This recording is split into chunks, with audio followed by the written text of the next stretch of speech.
నగరంలో బుధవారం సాయంత్రం భారీ వర్షం కురిసింది. ఉద్యోగులు ఆఫీసుల నుంచి ఇళ్లకు వెళ్లే సమయంలో ఒక్కసారిగా వర్షం దంచి కొట్టడంతో తీవ్ర ఇబ్బందులు పడ్డారు. నగరంలోని జూబ్లీహిల్స్, ఫిలింనగర్, యూసుఫ్గూడ, అమీర్పేట్, పంజాగుట్ట, మాదాపూర్ తదితర ప్రాంతాల్లో భారీ వర్షం కురిసింది. వరద నీరు రోడ్లపైకి చేరడంతో వాహనదారులు తీవ్ర ఇక్కట్లు పడ్డారు. మరోవైపు గంటల తరబడి ట్రాఫిక్ జామ్ అవ్వడంతో వాహనాలు బారులు తీరాయి.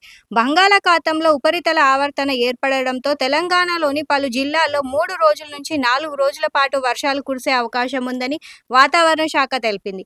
అలాగే పలు జిల్లాల్లో బుధవారం, గురువారాల్లో భారీ వర్షాలు కురుస్తాయని ప్రకటించింది. ఆదిలాబాద్, నిర్మల్, నిజామాబాద్, జగిత్యాల, సంగారెడ్డి, మెదక్, కామారెడ్డి జిల్లాల్లో భారీ వర్షాలు కురిసే అవకాశం ఉందని చెప్పింది.